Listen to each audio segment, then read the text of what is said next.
We are entering the most volatile, misunderstood, and emotionally charged territory of human existence: sexual dynamics. For decades, society has fed you a fairy tale. It has told you that love is blind, that personality is all that matters, and that men and women look for the same things in a partner. This is a lie. And this lie is the reason why millions of men are lonely, frustrated, and divorced. Men and women are biological mirrors, not clones. We have evolved with different strategies, different risks, and different rewards. To a man, a woman's beauty is a signal of health and fertility. It is a visual cue that says good genes. To a woman, a man's wealth and status are signals of protection and provision. They are a visual cue that says survival for my offspring. You can complain that this is materialistic. You can call it unfair. You can wish it were different. But you cannot argue with 2 million years of hominid evolution. In the wild, a woman who chose a nice guy with no resources and no status saw her children starve to death during the first winter. A woman who chose the high-status provider saw her children thrive. We are the descendants of the women who were hypergamous. And if you want to win in the game of life, you must understand the rules of the game you are playing. Let's define the core mechanism: hypergamy. Hypergamy is the biological drive of females to mate up and across. Women are looking for a man who is superior to them, or at least equal, in the social and economic hierarchy. This is not gold digging. It is risk management. For a woman, sex is a high-risk activity. Historically, it meant pregnancy, childbirth, which was often lethal, and a long period of vulnerability where she could not hunt or defend herself. Because the cost of a mistake was so high, women evolved to be the gatekeepers of sex. They became the ultimate discriminating shoppers. They needed a man who had the resources to support her during that vulnerability and the status to protect her from other predators. In 2026, we don't live in caves, but the software hasn't changed. When a woman looks at your bank account, your car, or your clothes, she isn't just looking at stuff. Her primitive brain is performing a survival calculation. Does this man have the capacity to secure my future? If the answer is no, her sexual desire for you will eventually evaporate, regardless of how nice you are. Money is the modern proxy for competence, and women are sexually attracted to competence. We need to discuss the provider paradox. There are two types of men in the eyes of female biology: the alpha, genetic quality; the dangerous, dominant, high testosterone male; the beta, resource stability; the reliable, safe, nurturing provider. In the ancient world, women often faced a conflict. The alpha had great genes but might not stay around. The beta would stay around but had mediocre genes. The apex male is the one who solves this paradox. He is the alpha provider. He has the edge, the danger,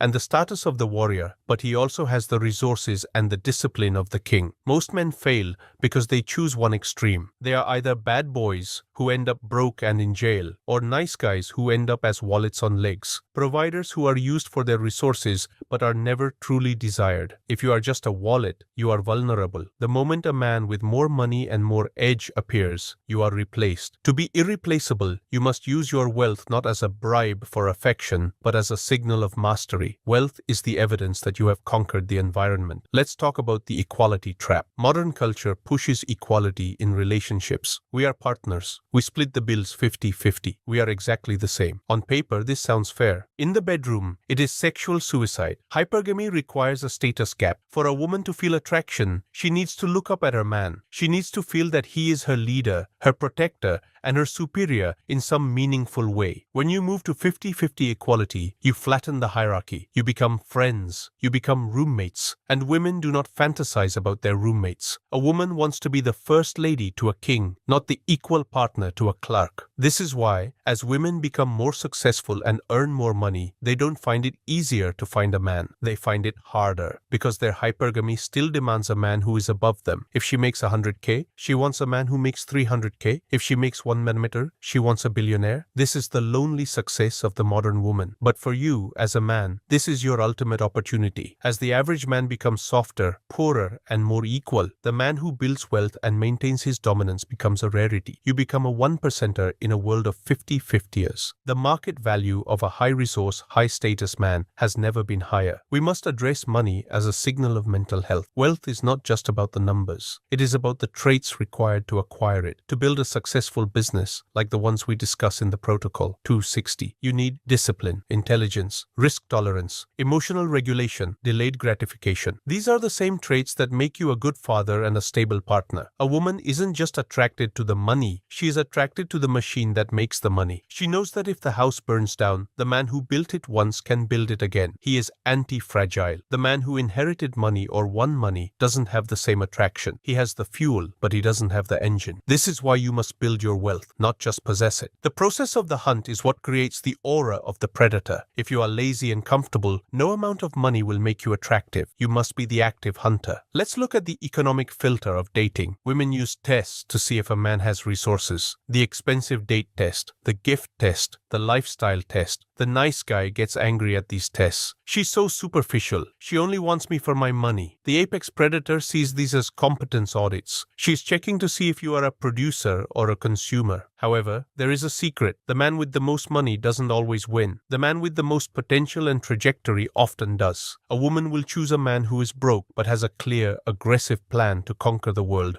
over a man who has money but is stagnant and boring. She is an investor. She is buying the IPO of your life. She wants to be there for the rise, but you must have the signal of direction. You must be moving upward at high velocity. The protocol gives you the vehicle. Your ambition provides the fuel. If you have both, you are the most attractive asset on the market. We must talk about the wallet on legs danger. How do you avoid being used? Many men think that because women like wealth, they should lead with their wallet. They talk about their car, they show off their watch, they pay for everything immediately. This is low status signaling. It signals, I don't think I'm enough, so I'm using my money to distract you from my lack of personality dominance. It attracts parasites and repels partners. The apex predator practices stealth wealth. He has the resources, but he doesn't use them to buy the woman's interest. He uses them to enhance his own life. He lives in a great place, eats great food, and has great experiences because he enjoys them. He invites the woman into his world as a guest, not as a customer. He makes it clear that the money is for him and his mission. If she fits into the mission, she gets to enjoy the fruits. If she doesn't, the door is that way. By being willing to walk away from a beautiful woman, you prove that your status is higher than her beauty. This is the ultimate hypergamic trigger. He is richer than me, smarter than me, and he doesn't need me. That is when she falls in love. Let's analyze the post-wealth dynamics. What happens when you have the money? Status doesn't stop at the bank. It continues in how you protect the wealth. Women are attracted to resource guarding. If you are soft with your money, if you let people cheat you, if you make bad investments, if you are a pushover in business, she will lose respect for you. She wants to know that you are a lion at the gate. She wants to see you be ruthless in the marketplace so you can be generous in the home. This dual nature, the killer and the provider, is the essence of the alpha paradox we discussed earlier. You use your wealth to create a citadel of safety for your family. In 2026, the fortress is your digital kingdom. It is the automated income that ensures your family eats while you sleep. It is the digital land you have conquered and fenced off. When a woman sees your fortress, she can finally relax her own survival guard. She can move from warrior mode to nurturer mode. This is the only way to have a truly feminine woman. A woman can only be feminine if she feels 100% safe. And in a capitalist world, safety is spelled with a $sign. Finally, consider the generational transfer. Hypergamy is not just about the woman's life. It's about the children's legacy. She is looking for a man who can be the patriarch, a man who can pass on not just money, but the values and the systems to stay rich. This brings us back to the inheritance module. When you build wealth using a system like the protocol, you are building an inheritable asset. You are proving that you are a founder of a dynasty. This is the highest level of attraction. You are not just a boyfriend. You are the beginning of a lineage. The woman isn't just choosing you. She is choosing the future you represent. So look at your financial life. Are you a genetic dead end with no resources? Or are you a future patriarch building a kingdom? Don't be mad at women for being hypergamous. Be grateful. Their high standards are the reason you have the drive to be great. Their demand for excellence is what prevents the species from becoming soft and stagnant. Thank the women for their greed. And then go satisfy it. Build the wealth. Claim the status. Become the apex. In the next part, we are going to dive into the sexual market value (SMV) calculator. We will break down the specific components of of your value as a man: money,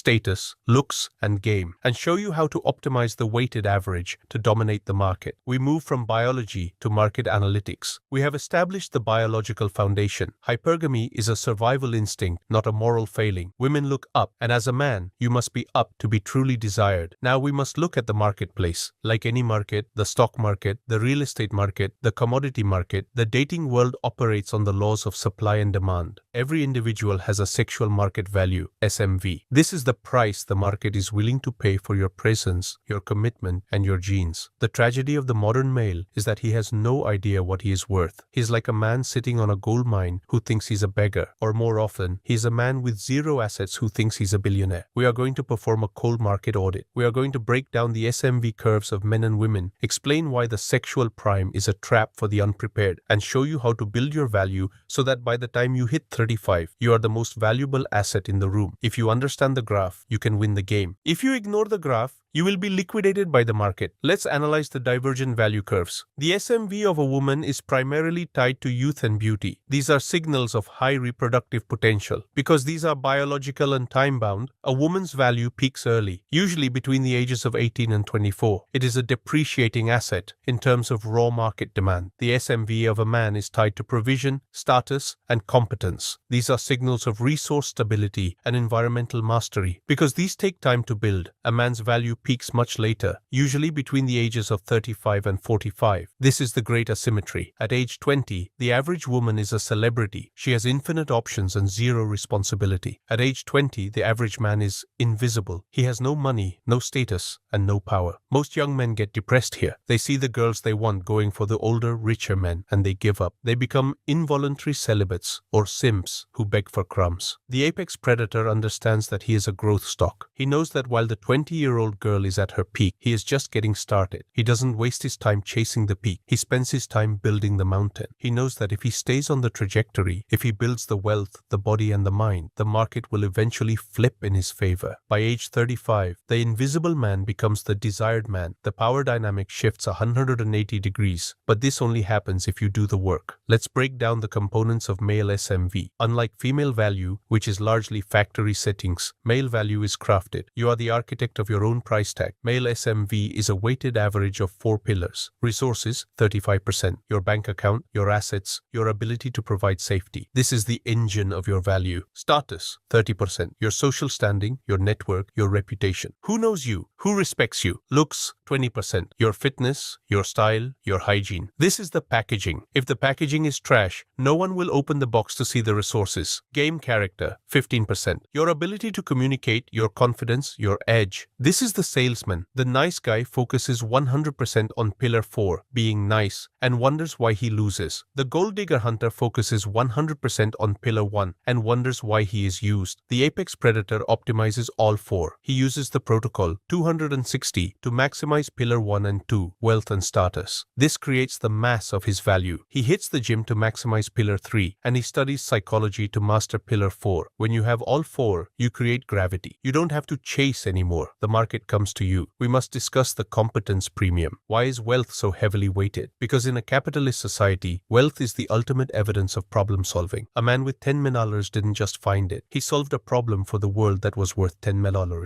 This signals to a woman's biology. This male is highly intelligent, highly disciplined, and highly resilient. She isn't just buying the money, she is buying the insurance policy. The nice guy says, I have a heart of gold. That should be enough. Biology answers, a heart of gold cannot pay for a hospital bill or fend off a predator. Show me the receipts. You must stop being offended by the market's demand for resources. Instead, you must become the supreme provider of resources. Wealth is the language that female biology speaks fluently. If you don't speak the language, you're just making noise. Let's analyze the time horizon strategy. The biggest mistake men make is spending their value as soon as they get it. A guy makes $5K a month and immediately buys a leased Mercedes to try to attract 20-year-old girls. He is consuming his future status to buy a temporary temporary illusion of current status. The apex predator practices delayed gratification. He lives like a monk in his 20s, so he can live like a king in his 30s and 40s. He reinvests every dollar into his digital territory. He knows that a $50K car at age 25 is a liability, but a $50K investment in a system that generates $10K a month is an asset. By age 35, the monk has $1 million in assets and a system that runs without him. Now his SMV is not just high, it is elite. He is now in the top 1% of the male population. And because women are hypergamous, the top 1% of men get 90% of the female attention. This is the winner-take-all nature of the sexual market. If you are in the middle, you are struggling for scraps. If you are at the top, you are overwhelmed with options. Build for the top. Ignore the middle. We must talk about the sugar daddy trap. Some men think that because money attracts women, they should lead with it. They become pay to play. This is a disaster for your SMV. When you lead with money, you signal that the money is the only thing you have of value. You attract the parasites who will liquidate you and move on to the next host. The apex male uses wealth as a barrier, not a bribe. He has the wealth, but he hides it initially. He wants to see if the woman is attracted to his character and dominance first. The money is the final reveal. It is the grand prize for the woman who proves she is high value enough to be his queen. If you lead with the wallet, you get a customer. If you lead with yourself and follow with the wallet, you get a partner. Never pay for the first date of a woman's life. Pay for the lifestyle of your wife. Keep the provision as a reward for loyalty, not a bait for attention. Let's look at the status signaling in 2026. In the digital age, your SMV is communicated through your online presence. A woman will background check you before she ever meets you. What does she see? If she sees a guy who posts memes, complains about the world, and has no clear mission, your SMV drops to 0. If she sees a guy who is a ghost, someone who has a massive digital footprint of competence, a business, a brand, an audience, but doesn't post selfies, your SMV skyrockets. This is the shadow patriarch aesthetic. You are visible through your work, but you are not attention-seeking. You are an involved high-value male. This signals that you are too busy conquered the world to care about likes. This busyness is an incredibly powerful aphrodisiac. It signals, I'm a man on a mission. If you want a spot in my life, you have to earn it because my time is worth $1,000 an hour. The protocol gives you the mission that makes this signal real. We must address the value maintenance phase. What happens when you hit 40 and you are at the top? Many men let themselves go. They get the dad bod, they stop learning, and they become complacent. This is when hypergamy turns against you. A woman's biology is constantly performing an audit on her partner. Is he still the apex? Is he still the best I can get? If you stop growing, you become a stagnant asset. The market begins to look for an upgrade. To stay at the top, you must remain the eternal student. You must keep the hunter mindset alive. This is why the wealth you build must be passive and automated. If you are working 80 hours a week to maintain your status, you are a slave. If your systems, the protocol, work for you, you have the time to maintain your body, your mind, and your edge. Time is the ultimate luxury signal. A man who is rich and relaxed is 10x more attractive than a man who is rich and stressed. The stress signals, the market is beating him. The relaxation signals, he has beaten the market. Finally, consider the selection filter. High SMV is not about getting all the women. It is about having the power to choose. Most men have zero choice. They take whoever says yes to them. The apex predator has a filtering system. He looks for a woman who has low drama, stability, high loyalty, security, supportive nature, value add. Because he is a high value asset, he demands a high value return on his commitment investment. He knows that a bad woman is the fastest way to lose his wealth and his status. He protects his kingdom by being the gatekeeper of his own life. He is the prize that must be won. So look at your SMV graph. Are you a penny stock that no one wants? Or are you a blue chip that everyone is trying to buy? If you are at the bottom, don't be mad. Be aggressive. Start building the pillars. Maximize the resources. Fix the body. Master the game. The market is cold, but it is fair. It will pay you exactly what you are worth. Go get expensive. We have decoded the market value curves and identified the 4 pillars of your price tag. Now, we must enter the laboratory of biological testing. You must understand that a woman's attraction is not a static state. It is a constant, ongoing audit. Because her biological stakes are so high, she cannot afford to take your word for it. She doesn't care what you say you are. She cares what you can prove. This is why women test. They test your confidence, they test your boundaries, and most importantly, they test your financial dominance. Many men feel resentful when a woman checks the bill or asks about their career. They think she is being greedy. The apex predator knows better. He knows that these are competence audits. She is looking for the lion at the gate date. She is looking for the man who can navigate the complex, dangerous world of resource acquisition and come out on top. In this part, we are going to break down the biology of provision, the mechanics of the investment marriage, and how to pass the wealth tests without ever becoming a wallet on legs. To understand why money is a sexual trigger, you have to look at the metabolic cost of motherhood. A man can father a child and be gone in 10 minutes. His biological investment can be as low as a single act. A woman is committed for years, 9 months of pregnancy where her mobility is limited and her energy demands skyrocket, then years of breastfeeding and protecting a vulnerable infant. In the wild, a woman without a provider was a woman whose genes died. Therefore, female intuition evolved to be a high-performance resource radar. She is scanning for signals of surplus. Can he provide more than just the bare minimum? Does he have the intelligence to outsmart competitors? Does he have the social status to protect what he has gathered? When you build wealth, specifically the kind of automated, scalable wealth we build in the Protocol 260, you are sending a signal of extreme evolutionary fitness. You are telling her biology, I have so much surplus energy and intelligence that I have conquered the marketplace. I am the safest harbor in the storm. Wealth is the evidence of your biological superiority in the modern environment. There are two ways a woman views your wealth. You must ensure she views it through the lens of an investor. The consumption marriage is what happens to nice guys who lead with their wallet. The woman sees the man as a utility. He is a vending machine. She puts in affection and expects luxury to come out. There is no respect here, only a transaction. When the money runs out or a better vending machine appears, she leaves. The investment marriage is the apex dynamic. The woman sees the man as a growing asset. She isn't just looking at the money he has today. She is looking at his trajectory. She wants to be the partner in the empire. She wants to contribute her femininity,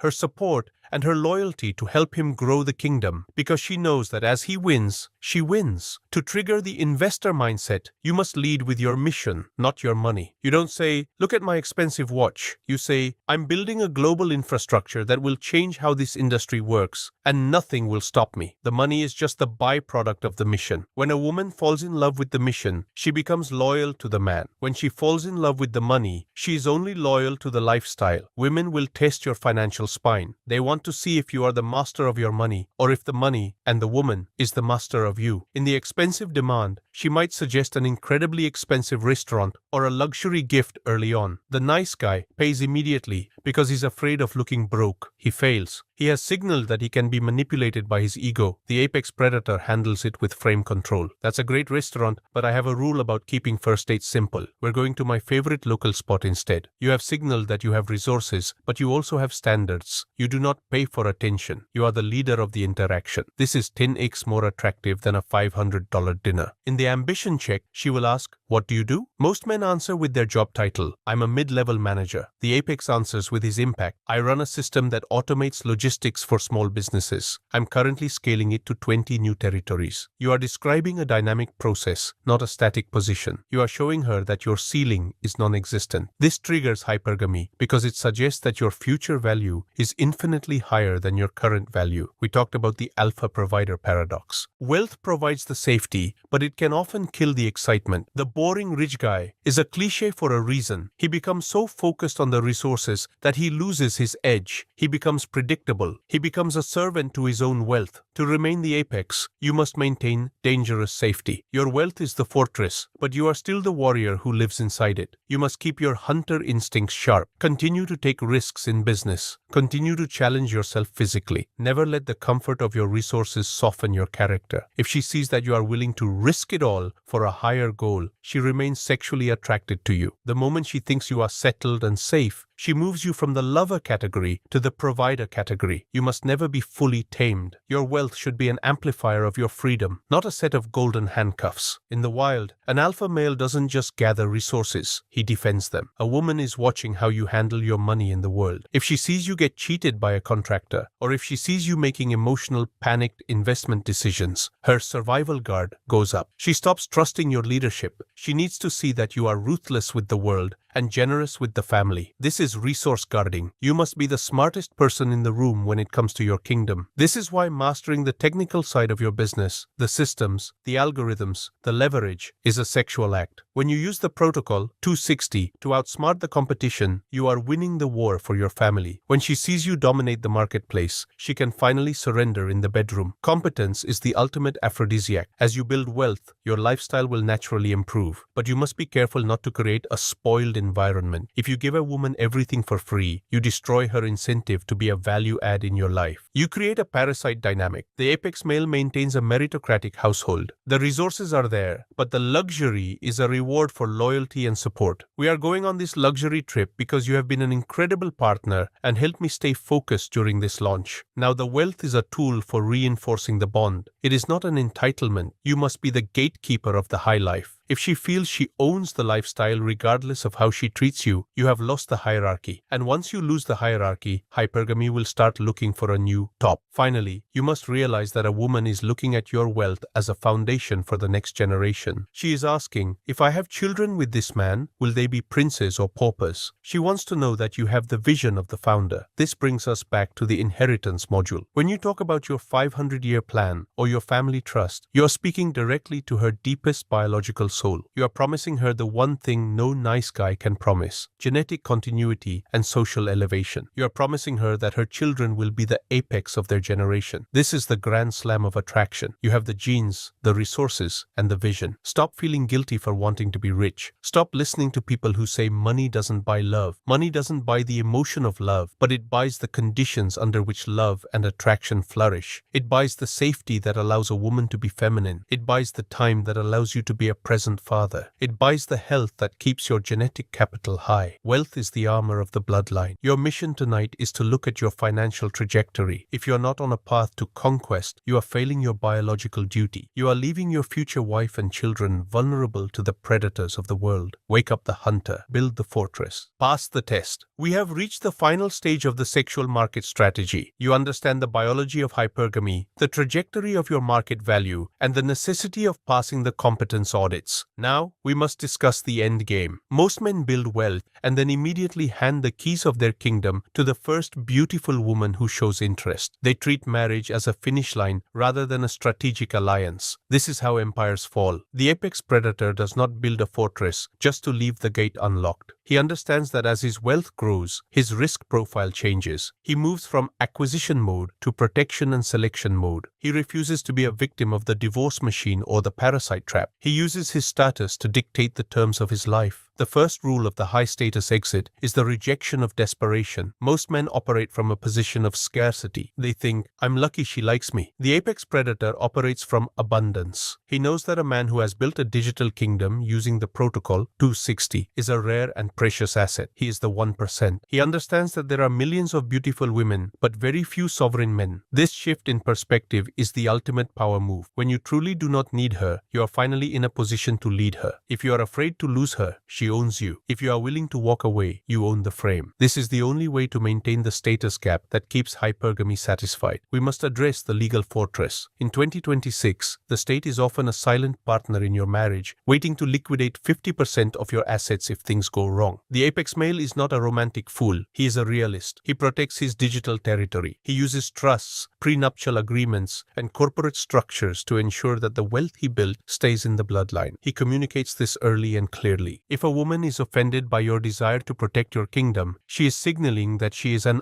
opportunist, not a queen. A true queen wants the king's treasury to be secure because she knows it protects her children's future. Never apologize for guarding the gate. Selection is the final frontier. You are looking for a multiplier, not a consumer. You want a woman who brings soft power to your hard power. You are looking for high levels of loyalty, emotional stability, and feminine grace. These traits are the yield on your investment. In the digital age, everyone is looking for the 10-10 in looks, but the apex is looking for the 10-10 in character. He knows that beauty is a depreciating asset, but loyalty is a compounding one. He uses his wealth to filter for the women who are unimpressed by money because they have seen it before. He looks for the woman who values the man behind the machine. The ultimate goal of mate choice is the creation of the dynamic dynasty. You are not just looking for a girlfriend, you are looking for the co-founder of your lineage. You want a woman who will raise your sons to be hunters and your daughters to be queens. This requires you to be the undisputed leader. You set the vision, you provide the resources, and she manages the interior of of the fortress. This traditional hierarchy is the only one that works for long-term stability and sexual heat. It is the biological sweet spot. When you find this alignment, your wealth becomes the fuel for a legacy that will last for centuries. Stop playing the game by the nice guy rules. The rules were designed to harvest your energy and redistribute your wealth. Break the matrix. Build your value until you are the one holding the cards. Be ruthless in your selection, surgical in your protection, and absolute in your leadership. The market will reward you with exactly what you have earned. You have the map, you have the biology, you have the systems. Now go find your queen and secure the throne. This is the path of the sovereign. This is the destiny of the apex.